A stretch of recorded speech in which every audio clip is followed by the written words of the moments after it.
অগাস্টের 16 তারিখ, গতকালকে ছিল 15 আগস্ট। আমরা গত 15-16 বছর ধরে দেখেছি 15 আগস্ট আমাদের দেশে একভাবে পালিত হয়। তার আগে আবার যখন খালেদা জিয়া বিএনপি ক্ষমতা ছিল তখন আবার আরেকভাবে পালিত হতো। গণমাধ্যমের আমরা বিভিন্ন রকম ভিন্ন ভিন্ন প্রভাব দেখেছি। এবার আমরা আরেক ধরনের প্রভাব দেখলাম। 32 নম্বরের সামনে কিছু মব দেখলাম, পুলিশের নিষ্ক্রিয়তা দেখলাম, এবং এটা নিয়ে নানা ধরনের কথাবার্তাও দেখলাম। এবং এরই ফাঁকে এরই মধ্যে পাশাপাশি সময়ে আমরা দেখলাম যে নতুন বিএনপি সরকারের 180 দিন অতিক্রান্ত হলো। এই সরকার দায়িত্ব নেওয়ার সময় এই সরকারের যিনি প্রধানমন্ত্রী তারেক রহমান, উনিও কিন্তু 180 দিনের একটা টার্গেট প্রকাশ করেছিলেন যে আমরা 180 দিনের মধ্যে একটা দেখবো কি হয়। তো কি করতে চান 180 দিনে সে সম্পর্কে স্পষ্ট করে কিছু না বললেও আমাদের সবার মধ্যে কিন্তু একটা প্রত্যাশা ছিল যে 180 দিনের পর আমরা কি দেখতে চাই। আপনার নিশ্চয় একটা প্রত্যাশা ছিল, আপনার সেই প্রত্যাশা কতটুকু মিটল? সরকারের 180 দিন অবশ্যই গুরুত্বপূর্ণ। আমরা তো অনেক সময় দেখি যে 100 দিনও একটা গুরুত্বপূর্ণ, 100 ডেজ। সরকারের মেয়াদ তো হলো 5 বছর, একদিন 5 বছরে 365 × 5, অনেক দিন। তবু সরকার যখন নতুন ভাবে গঠন করা হয় তখন আমরা অতীতে দেখেছি যে 100 দিনের একটা প্রোগ্রাম তারা জনমানুষকে জানান দেন যে তারা কি কি করতে চান। আগের সময় এসব হয়নি, সুতরাং তাদের অনেক গুরুত্বপূর্ণ কাজ আছে, সেই গুরুত্বপূর্ণ কাজগুলো তারা 100 দিনের মধ্যে শেষ করতে চান অথবা শুরু করতে চান, শুরু করে তাদের মেয়াদে শেষ করতে চান। এরকম সরকারের একটা ঘোষণা থাকে এবং 180 দিন নিয়ে আলাপ আলোচনা আছে, আলাপ আলোচনা চলবে। কিন্তু 180 দিনের মধ্যে সরকারের তো তেমন, যদি আমরা বলি যে সরকারের খুব বড় সফলতা কোথায় কোথায় আছে, এখন পর্যন্ত পার্লামেন্ট অধিবেশন চলছে, পার্লামেন্টে আমরা বসতে দেখেছি, বাজেট পাস হয়েছে, আইন শৃঙ্খলা পরিস্থিতির কিছুটা উন্নতি করার চেষ্টা করছেন। আপনি একটু আগে মবের কথা বলছেন, 32 নম্বরে মব হয়েছে গতকাল। মব তো ডক্টর ইউনূসের আমলে মবের যে শাসন আমরা দেখেছি, মবের যে দুঃশাসন বলতে পারেন, মবের মূল্য, সেটা থেকে জাতি কিছুটা স্বস্তি পেয়েছে এরকম মনে হতে পারে। কিন্তু আমাদের বিদ্যুৎ সেক্টরের অবস্থা খুব খারাপ, জ্বালানি সেক্টরের অবস্থা খুবই খারাপ। কেননা এফআরএসইউ একটাতে আগুন ধরে গিয়েছিল, সেটা ঠিক না করা পর্যন্ত গ্যাস এবং ইলেকট্রিক সাপ্লাই ঠিক করা খুব বেশি সম্ভব হবে না। এর মধ্যে সরকার একটা এফআরএসইউ অর্ডার দিয়েছেন, সেটা দ্রুত গতিতে আনার চেষ্টা করছেন তারা আনসলিসিটেড অফার থেকে। সেটা আনলে হয়তো আরো কিছুটা উন্নতি হবে। এর কারণ হচ্ছে ডক্টর ইউনূসের সময় এফআরএসইউ দুটার অর্ডার দিয়ে গেছিল আগের সাবেক সরকার, ওনারা হঠাৎ করে এটা হুট করে বাতিল করে দিলেন। উনি ওনার জ্বালানি পরামর্শ করে এসব করেছেন যে আনতে হবে এলএনজি, সকলেই কিন্তু তারা এই যে যদি অর্ডার করা হয় এটা মোটামুটি 2 বছর লাগে এটা আসতে। সুতরাং আমরা এখন একটা প্যাচের মধ্যে পড়ে গেছি, যেটা অন্তর্বর্তীকালীন সরকারের সৃষ্টি। তো সরকার চেষ্টা করছে, এরকম বোঝা যায় তারা চেষ্টা করছেন। আর অন্যান্য বিষয়ে অর্থনৈতিক অবস্থা এমন কোনো উন্নতি হয়নি বলতে হবে। অর্থনীতিতে এই গ্যাস সেক্টরের অসুবিধা, জ্বালানির অসুবিধা, জীবনযাত্রার ব্যয় বেড়েছে, বিশেষ করে তাদের দ্রব্যমূল্য তাদের উপর বাড়তি দিতে এমন কোনো উন্নয়ন হয়নি। ভবিষ্যতে আইন শৃঙ্খলা এই দুটো, কিন্তু সেই চেষ্টা আমরা আরো সামনে দিয়ে নাম্বার দিতে পারবেন না, কারণ তাদের কিছু সীমাবদ্ধতা ছিল, যে সীমাবদ্ধতা গুলো আরোপিত হয়েছে অন্তর্বর্তীকালীন সরকারের কতিপয় পলিসি ডিসিশন এবং মিস্টেকের জন্য, তাদের যে বালখিল্যতা এ কারণেও বলতে পারেন। জি, তো আমরা একটু একটা প্রসঙ্গে আসতে যাচ্ছি, সেটা হলো যে খুব মানে ক্যাটাগরিক্যালি আমরা দেখলাম যে 15 আগস্ট উপলক্ষে গতকালকে 32 নম্বরকে কেন্দ্র করে বেশ কিছু অঘটন ঘটলো। কিছু লোককে দেখলাম যে সেখানে মানে এক ধরনের মব তৈরি করলো, সেখানে পুলিশ উপস্থিত ছিল। পুলিশরা যারা মব তৈরি করলো তাদেরকে কিছু বললো না, উল্টো যাদের উপর আঘাত করলো তাদের 2 জনকে ধরে নিয়ে গেল, এর মধ্যে 2জন নারীও ছিলেন। তো আমার কথাটা হলো যে আসলে একটা গণতান্ত্রিক প্রক্রিয়া, গণতান্ত্রিক এনভায়রনমেন্ট যেখানে থাকার কথা, সেখানে এই ধরনের মবটাকে আপনি কি বলবেন? এটা কি চলতে দেওয়া উচিত কিনা? এই সরকারের আমলেও চলছে, এটা কি আপনাকে একটু মানে আহত করে কিনা? এই মবের মূল্য তো আমাদের যে আগস্টের অভ্যুত্থান তার একটা অফসোর্স আপনি বলতে পারেন। অথবা আগস্ট অভ্যুত্থানের পরে যারা এর নেতৃত্ব দিয়েছিলেন এবং ডক্টর ইউনূস যে সরকার গঠন করেছিলেন, তারা দেশে একটা মবের মূল্য তৈরি করে মবের শাসনের মধ্য দিয়ে, যেহেতু তাদের কোনো রাজনৈতিক দল ছিল না আসলে, সুতরাং তারা পুলিশের উপর ভরসা করতে পারে নাই। পুলিশের উপর যে আক্রমণ হয়েছে সেটা আমরা জানি, 450টার বেশি থানা আগুন দেওয়া হয়েছে, লুটপাট করা হয়েছে, অনেক পুলিশ সদস্য নিহত হয়েছেন। তো পুলিশের মোরাল পুরোপুরি ভেঙে গিয়েছিল। তারা সেনাবাহিনীর উপরে বিশ্বাস করতে পারেন নাই, তেমন আস্থা রাখতে পারেন নাই, কারণ সেনা প্রধান ডক্টর ইউনূসের যে অন্তর্বর্তী সরকারের প্রধান হওয়া, সে বিষয়ে তার একটা আপত্তি প্রকাশ করেছিলেন। এসব নানান কারণে তিনি হয়তো সেনা প্রধান এবং তার উপরে তেমন ভরসা রাখতে পারেননি। তিনি সিভিল সার্ভিসের উপর কোনো ভরসা রাখতে পারেননি, জুডিশিয়ারির উপরে কোনো ভরসা রাখতে পারেনি সরকার। এবং নানা কারণে এই ভরসার কিছু তো কারণ আছে, যে ভরসার স্থলটাতে কিছু সন্দেহ, কিছু অবিশ্বাস থাকবে। কিন্তু আপনি যখন সরকার গঠন করবেন, সরকার তৈরি করবেন, তখন সকলকে নিয়ে আপনাকে দেশের আইন শৃঙ্খলা পরিস্থিতির উন্নতি এবং দেশের উন্নতি, এক কথায় জনগণের সেবা, জনকল্যাণ, গণতন্ত্র ফিরিয়ে আনা, যেসব কথা আমরা শুনেছি, সেই সব বিষয়ে কাজ করার দরকার ছিল। কিন্তু সেই কাজগুলো না করে তারা দেশে একটা মবের মূল্য চালু করলেন এবং মবের শাসন চালু করলেন। যেখানে খুশি সেখানে মব, যেখানে খুশি সেখানে মব, সেখানে মব চলে, মব মানুষকে মারধর করে, মব মানুষের কাপড় চোপড় খুলে নেয়, মব মানুষের বাসায় হাজির হয় কয়েকজন মিলে, তারপর সেখানে লুটপাট করে, চাঁদা তুলে, টাকা পয়সা তুলে, এই সব একেবারে কি বলবো, মাচ্ছান্যার মতো অবস্থা তৈরি করেছিলেন ডক্টর ইনু। সেই মবের মুল্লুকের যে সংস্কৃতি, সেই সংস্কৃতি থেকে এখনো কেউ কেউ বের হতে পারেনি। আপনি যেমনটি বলছেন যে বঙ্গবন্ধু জাতির পিতা, এবং বঙ্গবন্ধুর জন্ম না হলে আমরা এই বাংলাদেশ নামে একটা স্বাধীন রাষ্ট্র হয়তো পেতাম না। আমরা বঙ্গবন্ধুকে এই জন্য জাতির পিতা মনে করি, এবং বঙ্গবন্ধুর যে রোল 1971 সালে 10ই জানুয়ারি পর্যন্ত, তার যে আত্মদান এবং তিনি যে পরিমাণ কষ্ট করেছেন, তিনি বাংলাদেশ প্রতিষ্ঠার জন্য, বাংলাদেশের জন্মের জন্য যা করেছেন, সেই জন্য বঙ্গবন্ধুকে অনেকেই শ্রদ্ধা করবেন, কেউ কেউ নাও করতে পারেন, সেটা তাদের ব্যক্তিগত বিষয় এবং তাদের গণতান্ত্রিক স্বাধীনতা। কিন্তু যারা শ্রদ্ধা করবেন তারা শ্রদ্ধা প্রকাশ করতে পারবেন না, এটা কোনো গণতন্ত্রের বিষয় হলো না। এখন এই জিনিসটাও তো চালু হয়েছে 5ই আগস্টের পরে। 32 নম্বরে কিন্তু যখন পাকিস্তান শাসন ছিল, জেনারেল আইয়ুবের শাসন ছিল, ইয়াহিয়া খানের শাসন ছিল, তখনও কিন্তু 32 নম্বরে কোনো হামলা হয়নি, কোনো মব করা হয়নি, তখনও 32 নম্বর ভাঙা হয়নি, 32 নম্বর তালা দিয়ে রাখা হয়নি। তো এই যে মবের যে মূল্যটা তারা চালু করলেন এবং 32 নম্বরে ভাঙচুর করালেন, 2বার 3বার 4বার ধরে ভাঙচুর করানো, এবং আমাদের সিটি কর্পোরেশনের বুলডোজার পর্যন্ত ওখানে চলে গেল, এবং তারা ঘন্টার পর ঘন্টা ধরে ভাঙচুর করলো। এরকম তো প্রথম আলো, ডেইলি স্টার, উদীচি, আপনার ছায়ানট, সব জায়গায় এরকম হামলা হলো, আগুনে পুরানো হলো। আমরা ইউনূস সরকারকে কি দেখলাম? নীরবে নিভৃতে তারা চুপচাপ বসে থাকলেন। এবং এই সব জায়গা থেকে, এটা তো ঢাকা শহরের মধ্যে, 32 নম্বর থেকে ইউনূস সাহেবের বাড়ি দূরত্ব 2-3 কিলোমিটারের বেশি হবে না। প্রথম আলো থেকে ইউনূস সাহেবের বাড়ির দূরত্ব 1 কিলোমিটারের মধ্যে।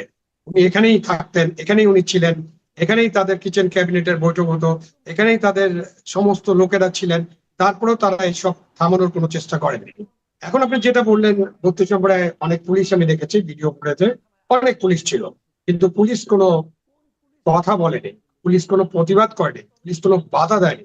এটা পুলিশের উপর কি নির্দেশনা, এটা জানতে হবে। আমি জানি না তাদের প্রতি কি নির্দেশনা আছে, বাট পুলিশকে, আইন শৃঙ্খলা রক্ষাকারী বাহিনী, তাদের উপর যে অর্পিত দায়িত্ব, তাদের যে ফৌজদারি কার্যবিধি, penal code and police regulations of Bengal, এগুলো কিন্তু প্রত্যেক পুলিশের সিপাহী থেকে একদম অফিসার পর্যন্ত প্রত্যেককে পড়ানো হয়, তাদেরকে ট্রেনিং দেওয়া হয় সারদাতে দীর্ঘ সময়, স্বল্প সময়, এবং তাদের কিন্তু প্রতি বছর 2 বছর পর পর তাদের পরীক্ষা হয়, তাদেরকে ক্লাস করতে হয়, তাদেরকে ট্রেনিং এর মধ্যে এসবের মধ্যে দিয়ে যেতে হয়। সুতরাং একজন পুলিশ কনস্টেবল, একজন এসআই, ঊর্ধ্বতন পুলিশ কর্মকর্তারা জানেন তাদের কাজ কি, তারা কিভাবে কাজ করবেন। কিন্তু 32 নম্বরে কোনো পুলিশ কর্মকর্তা বা পুলিশের কোন সদস্যকে সেই কাজটা করতে দেখা যায় নাই। উল্টো যারা মব করলেন তাদেরকে না ধরে তারা গ্রেপ্তার করলেন যারা ওখানে ফুল দিতে গিয়েছিল। আমি 2-3 জনের ইন্টারভিউ দেখেছি, একজন নারীর ইন্টারভিউ দেখছি, তাকে তরুণী বলাই ভালো। তিনি একজন মুক্তিযোদ্ধার মেয়ে, সম্ভবত দক্ষিণাঞ্চলের থেকে এসেছিলেন বা দক্ষিণাঞ্চলের বসবাসকারী। তিনি বলছেন, আমি মুক্তিযোদ্ধার মেয়ে, আমি তাকে সম্মান জানাতে এসেছি, এটা আমার অধিকার। অথচ তাকেও গ্রেপ্তার করা হয়েছে। এরকম কাউকে কাউকে গ্রেপ্তার করা হয়েছে, এবং মব যারা করেছিলেন তারা সংখ্যায় খুবই অল্প ছিলেন। এর আগে অনেক বেশি ছিল, তারও আগে 32 নম্বর ভাঙার সময় বেশ কিছু মানুষ ছিল। আজকে আমি তেমন বড় কোনো গ্যাদারিং দেখিনি, কেমন ভাবে মব করতে গিয়েছেন শত শত লোক, এমনটা নয়। তো তারপরেও পুলিশ কেন এটা কন্ট্রোল করলো না, পুলিশ কেন তাদেরকে গ্রেপ্তার করলো না, তাদেরকে আইনের সোপর্দ করলো না, এটা নিয়ে কিন্তু প্রশ্ন উঠবে। এবং এই প্রশ্ন কিন্তু জবাবটা আগে আমরা অন্তর্বর্তীকালীন সরকারের কাছে চাইতে পারতাম, যে অন্তর্বর্তীকালীন সরকার সব দেখেও দেখে না। এখন তো আমাদের নতুন স্বরাষ্ট্রমন্ত্রী আছেন এবং সাবেক স্বরাষ্ট্রমন্ত্রী আছেন, সুতরাং তারা পুলিশকে অলরেডি অর্গানাইজ করেছেন, তারা পুলিশের মাধ্যমে তো চেষ্টা করছেন কাজকর্ম করার জন্য, এবং পুলিশকে আমরা মাঝে মাঝে তো খুব অ্যাক্টিভ দেখতে পাই, পুলিশ কাজকর্ম করে। সুতরাং এই জবাবটা কিন্তু তাদেরকে দিতে হবে, এক সময় না এক সময় তাদেরকে এই বিষয়ের জন্য জবাবদিহি করতে হবে। নিশ্চয়ই তারা জবাবটা দিবেন, এবং এই জবাবটা আপনারা চাইতেই পারি, চাওয়াটা কোনো অন্যায় হবে না। এবং 32 নম্বরে মানুষ যেতেই পারে বঙ্গবন্ধুকে, জাতির পিতাকে শ্রদ্ধা জানাতে। এবং শ্রদ্ধা জানানোর তো বিষয়ে ধরেন আজকাল তো সোশ্যাল মিডিয়া আছে, আপনি নিশ্চয়ই দেখেছেন, সোশ্যাল মিডিয়া খুললেই দেখবেন লক্ষ লক্ষ মানুষ বঙ্গবন্ধুর প্রতি শ্রদ্ধা নিবেদন করেছে, তাই না? সুতরাং এই লক্ষ লক্ষ মানুষের মধ্যে 95% মানুষ কিন্তু বাংলাদেশে বসবাস করে, বাংলাদেশের মানুষ, তারা কিন্তু এই শ্রদ্ধা নিবেদন করছে। সুতরাং এটা যদি আপনার এই রেস্ট্রিকশন যদি না দেওয়া হয় এবং সেখানে যদি শ্রদ্ধা নিবেদনে বাধা না দেওয়া হয়, তাহলে কিন্তু আমরা বুঝতে পারবো যে বলা হয় না যে আওয়ামী লীগ নামে কোনো দল নাই, একটা মাফিয়া দল, তাদেরকে কেউ সমর্থন করে না, তাদের সমর্থন এখন জিরোতে আছে কারো কারো মতে, কেউ কেউ 5%, কেউ 10%, এবং অনেক তর্ক বিতর্কের পরে কেউ 30 থেকে 20-এর মধ্যে থাকেন। সুতরাং তাদের যে সমর্থন আছে না নাই, সেটা কিন্তু এইটুক মানে 15ই আগস্টে শুধু আপনি ওপেন করে দেন, তাহলেই কিন্তু বোঝা যাবে শান্তিপূর্ণভাবে কত মানুষ তাকে শ্রদ্ধা জানাতে যায়। তো আমরা আমরা কি সেই ভয়ে আছি কিনা, আমরা বঙ্গবন্ধু নামটাকে ভয় পাই কিনা, আমরা 32 নম্বর এই বাড়িটাকে ভয় পাই কিনা? এই ভয় পাওয়ার কথা তো পাকিস্তানি সৌর শাসকদের ছিল, তারা ভয় পেয়েছিলেন, তারা ভয় পাকিস্তানি জান্তা ভয় পেতে পারেন, কিন্তু বর্তমান সরকার তারা তো মুক্তিযুদ্ধের যে নেতা, মুক্তিযুদ্ধের সেক্টর কমান্ডার বীর উত্তম, তো মেজর জেনারেল জিয়াউর রহমান যে দলটি গঠন করেছেন, এবং এই দলে অনেক মুক্তিযোদ্ধা আছে, এখনকার ভারপ্রাপ্ত রাষ্ট্রপতি মুক্তিযোদ্ধা, তিনি আবার দেশের স্পিকার, তাদের মধ্যে যায় মুক্তিযোদ্ধারা আছে, মুক্তিযুদ্ধ নিয়ে তারা অনেক কথা বলেছেন, তারা মুক্তিযুদ্ধের পক্ষে, মুক্তিযুদ্ধের শক্তি হিসাবে নিজেদেরকে প্রকাশও করেছেন। সুতরাং তাদের তো এখানে ভয় পাওয়ার কিছু আছে বলে আমি মনে করি না।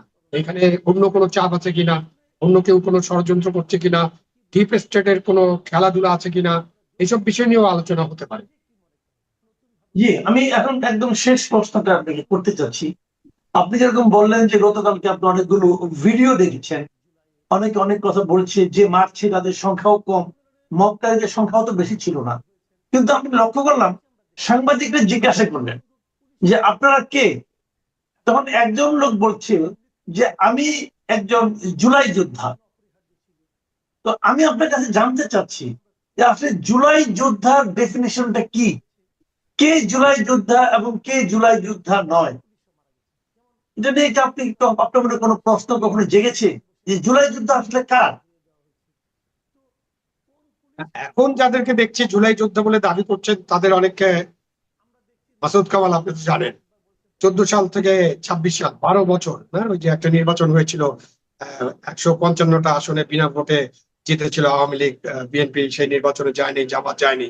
তো সেই নির্বাচনের পর থেকে এই 5ই আগস্ট 2024 পর্যন্ত এখন যাদেরকে আমি জুলাই যোদ্ধা হিসেবে ছবি দেখি, যাদেরকে মব করতে দেখি, যারা বড় বড় বক্তৃতা বিবৃতি দেন, কথা বলেন, তাদেরকে কিন্তু তখন আমি, বা আপনি দেখেছেন কিনা আমি জানি না, আমি দেখিনি, আমি তাদেরকে কোথাও কোনো কথা বলতে দেখিনি, কোথাও কোনো বিষয়ে আলোচনা করতে দেখিনি, কোথাও মিছিল পর্যন্ত করতে দেখিনি।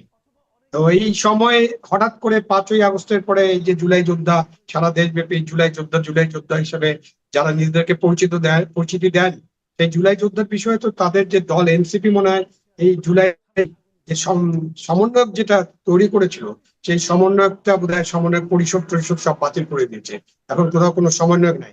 তো কেউ কেউ নিজেদেরকে জুলাই যোদ্ধা দাবি করেন এবং দাবি করে এইসব কাজ করেন। এবং এনসিপি কে অন্তত দেখি না, বা জামাতকে দেখি না, এমনকি বিএনপি কেও দেখি নাই যে জুলাই যোদ্ধার নামে যারা এইসব অপকর্ম করছে, যারা বিশৃঙ্খলা করছে, তাদের ব্যাপারে কিছু কথা বলতে। এই যে জুলাই যোদ্ধার নামে যে তারা করেন, যে যে ইন্টারভিউর কথা আপনি বললেন, আমিও দেখেছি সেই ইন্টারভিউটা, সাংবাদিকরা তাকে প্রশ্ন করলো, তিনি ওই জবাব দিলেন, এবং তারপরে জবাব দিতে না পারে তিনি নিজেই চলে গেলেন। উনাকে কে দায়িত্ব দিচ্ছে? ওখানে তো শত শত পুলিশ ছিল, আমি নাম্বারটা জানি না, বাট যে ভিডিও দেখেছি সেখানে কয়েক প্লাটুন পুলিশকে রিপোর্ট করা হয়েছিল আজকে যে তারা ওখানে থাকবেন এবং তারাই বাধা দিবেন, কাউকে হয়তো যেতে দিবেন না, এরকম কি ইনস্ট্রাকশন ছিল। সাংবাদিকদের তারা ভিতরে প্রবেশ করতে দিয়েছেন, বাট আর কাউকে প্রবেশ করতে দেন নাই। সুতরাং ওইখানে জুলাই যুদ্ধের তো কোনো দায়িত্ব ছিল না। উনি কিসের দায়িত্ব পালন করেন? উনার কাজ তো আইন শৃঙ্খলা রক্ষা করা না। তো উনি যে কথাগুলো বললেন, উনার তো ভিডিও রেকর্ড আছে। এখন দেখতে হবে সরকার তাকে স্বীকৃতি দেয় কিনা। সরকার, আপনি জিজ্ঞেস করতে পারেন সরকার তো তাকে স্বীকৃতি দেয়নি, বা সরকারও তো একেবারে আনুষ্ঠানিকভাবে তাকে স্বীকৃতি দেয়নি। কিন্তু তিনি যে কাজটা করেছেন সেটা বেআইনি হয়েছে, আইনের বরখেলাপ হয়েছে। তিনি ওখানে বিশৃঙ্খলা সৃষ্টি করেছেন, তিনি কাউকে মারধর করেছেন, সেটা ফৌজদারি অপরাধ। সরকার যদি স্বীকৃতি না দেয়, এখন সরকারের দায়িত্ব হবে যারা সেখানে মব করেছেন, তারা একেবারে আইন ভঙ্গ করেছেন, বিশৃঙ্খলা সৃষ্টি করেছেন, ফৌজদারি অপরাধ করেছেন মারধর করার মধ্যে দিয়ে, এবং সেটা তাদের দায়িত্ব ছিল না। তাকে কোনো নাগরিক দায়িত্ব পালন করতে বলা হয়নি। ওখানে সদস্য পুলিশ ছিল, তারাই এই দায়িত্বটা পালন করতে পারতেন, তারা তাদের আইনানুগ ব্যবস্থা নিতে পারতেন। এখন সরকারের উচিত হবে, পুলিশ বাহিনীর উচিত হবে এই সব কাজ যারা করেছেন, অন্যায় করেছেন, তাদেরকে গ্রেপ্তার করে আইনে সোপর্দ করা। এটা যদি সরকার না করেন, তাহলে মানুষ মনে করতে পারে, অনেকেই মনে করবেন, আমারও মনে হতে পারে যে সরকার এই সব মবকে সমর্থন করেন। মবকে সমর্থন করা কিন্তু ভালো জিনিস না। মবই, মবের রাজত্ব কায়েম করতে দেওয়া যাবে না, মবকে বিশৃঙ্খলা করতে দেওয়া যাবে না, মবকে অবশ্যই কন্ট্রোল করতে হবে। এটা যদি আমরা যত তাড়াতাড়ি করব ততই উত্তম। সরকারের আইন শৃঙ্খলা পরিস্থিতি যেহেতু একটা চ্যালেঞ্জ, সুতরাং সরকারের দায়িত্ব হবে মব কন্ট্রোল করে, মবের সৃষ্টি যারা করছেন তাদেরকে গ্রেপ্তার করে যথাযথ আইনানুগ ব্যবস্থা করা, এবং তারাও যাতে ন্যায় বিচার পান সেটা নিশ্চিত করা। সকলেই যাতে ন্যায় বিচার পান সেটা নিশ্চিত করা সরকারের দায়িত্ব। জি, অনেক ধন্যবাদ।